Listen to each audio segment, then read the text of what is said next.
우리 학교 시험은 많이 어렵게 나오는데 이 문제집으로 커버가 됩니까?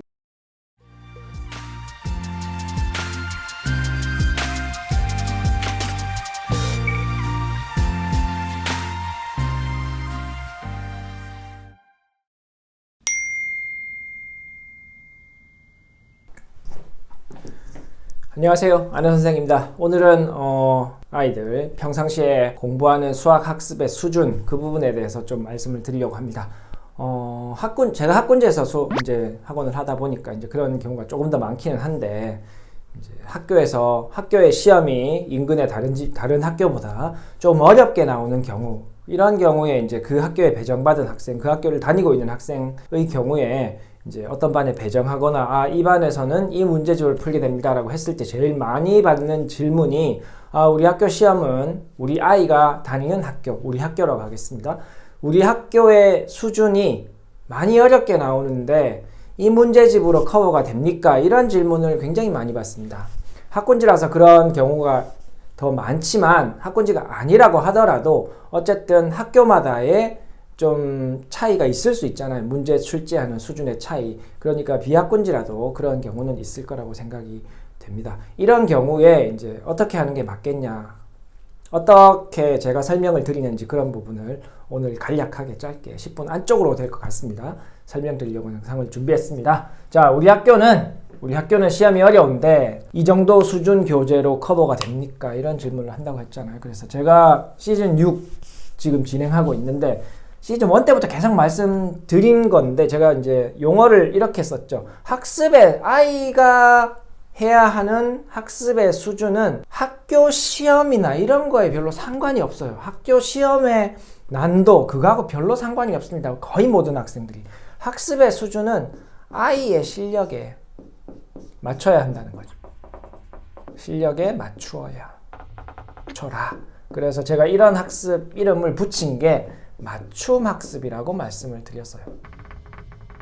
맞춤 학습이라는 게 우리가 효율적인 학습법 혹은 적정한 문제집, 지난 시간에도 말씀드렸는데 그 난도를 한 60, 70점 맞는 60, 70% 맞는 문제집이 적당하다, 이렇게 우리가 인식하고 있다고 말씀드렸잖아요. 그래서 설명드렸는데 다시 한번 설명을 드리면, 이렇게 60%, 70% 맞히는 문제와 못 맞히는 문제가 있다고 하면 이 맞히는 문제는 이제 풀므로써 익숙해지는 거죠. 연습, 아는 문제에 대한 연습. 결국 이거는 푸는 속도가 증가할 수 있다.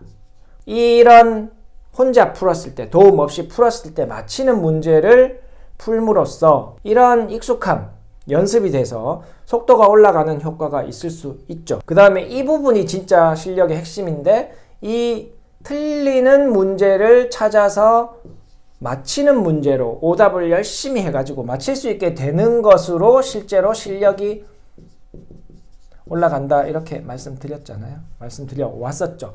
그래서 만약에 이런 문제집이 아니고 좀 한 8, 90% 맞히는 문제집이다 라고 하면 8, 90%의 정답률을 보이는 문제집을 쓴다라고 하면 목적이 조금 달라지는 겁니다. 틀리는 문제가 별로 없으니까 실력, 우리가 어려운 문제를 풀어내는 방향으로 가는 게 실력 향상이 된다고 보면, 이제 익숙함을 끌어올리기 위해서 혹은 속도를 끌어올리기 위해서 이런 목적을 가지고 이런 문제집을 사용할 수는 있겠지만, 이런 문제집을 통해서 실제로 어려운 문제를 풀어내는 능력은 그렇게 키울 수 없는 거죠. 그죠? 그러니까 특수한 목적에 이런 건 사용할 수 있지만 그게 아니라고 하면 문제집을 조금 더 어려운 걸로 바꿔주는 게 맞고, 만약에 그게 아니라 또 다른 케이스로 맞는 문제가 40에서 50밖에 없고, 그죠? 틀리는 문제가 60에서 50 정도다, 이렇게 되어 있는 문제다, 혹은 그 이하로 떨어진다고 하면 맞힐 수 있는 문제가, 이것을 사용해서 얻는 거는 사실 거의 없습니다. 그죠? 익숙함을 끌어올릴 수도 없고, 틀린 문제가 너무 많고, 그 다음에 뒤쪽으로 갈수록 더 어렵잖아요. 그러니까 손 못 대는 문제도 많아지고, 이러면 이런 문제집은 사용하지 않는 게 맞죠. 전혀 도움되는 부분이 없습니다. 그래서 특수한 목적이 아니라고 하면 아이의 실력에 맞는 문제집을 찾아서 풀거나 그런 학원 수업을 듣거나 어쨌든 그런 수업을 듣는 게 가장 효과적이라는 거죠. 실력을 올리는데 효과적이고 시간을 이용하는 데 있어서도 효율적이죠. 그래서 우리 학교 시험과 상관없이 아이의 수업을 정할 때 혹은 집에서 푸는 문제집을 정할 때 되도록이면 실력을 정확하게 파악하고 뭐 LT나 이런 걸 쳐가지고 파악을 한 후에 아이한테 맞는 교재, 맞는 반, 수업 이걸 듣게 하는 게 좋다는 거죠. 무조건 학교 시험이 어렵게 나오니까 심화 교재를 풀어야 돼. 그런 건 아니라는 겁니다. 그렇게 되면 이런 상황이 될 수밖에 없는 겁니다. 주로 이런 상황이 발생하죠. 이런 상황은 별로 발생하지 않잖아요. 반을 조금 높게 배정해 주는 경향이 있을 수 있고 혹은 학부모들이 조금 어려운 문제집을 풀었으면 하는 그런 성향이 있죠. 우리 아이가. 근데 조금 어려운 문제집을 푼다는 것보다 그죠? 실력을 넘어서는 문제집 이런 건 사실 그렇게 좋지 않습니다. 그래서 계속 강조하지만 실력에 맞는 교재, 실력에 맞는 수준의 학습을 하는 게 가장 효과적이다. 학교의 출제 방향과 전혀 상관이 없다. 그렇게 일단 저는 말씀드리고 싶습니다. 이러한 관점에서 심화 문제 다루기. 제가 이걸 쓴 이유는 이제 어떤 학원, 주로 학원이죠. 어떤 학원에서 우리 아이가 심화 문제를 푸는 반에 배정되진 않았지만 학원에서 한두 문제씩 하루에 한두 문제씩 꼭 풀도록 합니다. 뭐 이런 걸 강점으로 내세우는 경우도 있지만 사실 한두 문제 푼다. 원래 이 말은 이 학생이 그런 문제를 풀 수준이 아닌데 그래도 우리 학원에는 심화 문제에 노출시킵니다 라는 걸 강조하려고 이런 상황이 될 수도 있잖아요. 근데 이건 뭐 제가 좀 민감하긴 하지만 제 의견은 그렇습니다.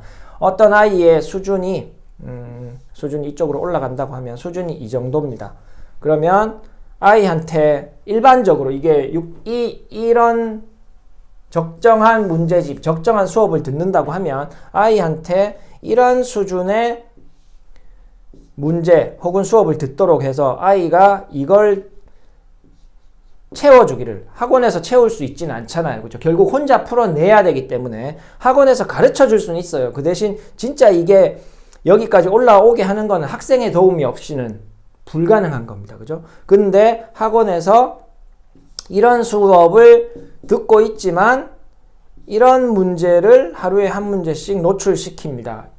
이런 상황에서 보면 이게 과연 그렇게 도움이 되느냐, 효과적이고 효율적이냐라고 생각을 해보면 저는 그렇게 효율적인 방법이 아니라고 생각합니다. 아이가 차근차근 이렇게 채워주고 이렇게 채워오면 이게 첫 번째라 이거죠. 이렇게 하는 게 첫 번째지. 그러니까 본 수업, 자기한테 맞는 교재를 그죠? 틀린 문제를 찾아서 이걸 꼼꼼하게 오답을 하는 게 첫 번째 우선순위에 있는 거기 때문에 이거를 더 열심히 하도록 이끌어주는 게 첫 번째고요. 만약에 이걸 열심히 하지 않고 있는데 그냥 하루에 한 문제씩, 두 문제씩 이렇게 노출하는 것으로 뭐가 의미가 있냐 이거죠. 이걸 덜 했는데. 그러니까 첫 번째로 해야 되는 걸 다 하지 못한 상태로 이런 걸 하고 있는 거죠. 그러면 이거는 그렇게 뭐 아이의 공부 습관,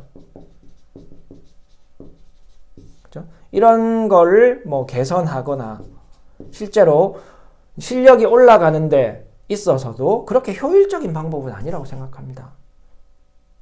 오답을 더해서 아이에게 자기가 해볼 만한 문제잖아요. 여기서부터는 아이가 여기까지 맞췄으니까 그죠? 그럼 조금 위에 거는 조금 해볼 만한 문제고 이렇게 노력을 해서 차근차근 올라가는 게 첫 번째지 이런 과정보다 훨씬 뛰어넘는 이런 문제를 노출시키고 있다. 별로 좋은 방법은 아니라는 겁니다. 제가 드리는 의견은. 그러니까 굳이 어떤 학원에서 실력과 만일 차이 나는 일단 실력 파악이 필요한 거죠. 실력과 만일 차이 나는 그런 문제를 뭐 한두 문제 더 풀고 있어서 저 학원이 좋게 보이거나 그렇게 생각할 필요는 그런 시각으로 볼 필요는 없지 않겠냐 하는 게 제 의견입니다. 그래서 정확 맞춤 학습, 아이의 실력을 올릴 수 있는 교재를 선정했다고 하면, 그런 반에 배정을 받았다고 하면 학교 시험의 수준과 상관없이 그런 반에 배정받는 게 맞고, 이런 교재를 쓰는 게 맞는 거죠. 그러니까 뭐 어떤 학원에서 특별히 이제 뭐 심화 문제를 하루에 한두 문제 더 노출시킨다, 그런 부분에 대해서 뭐 그렇게 중요하게 생각하지 않으셔도 되지 않겠냐. 이미 여기에 틀린 문제를 풀고 있다고 하면 그 문제 자체가 그 아이한테는 심화 문제인 겁니다.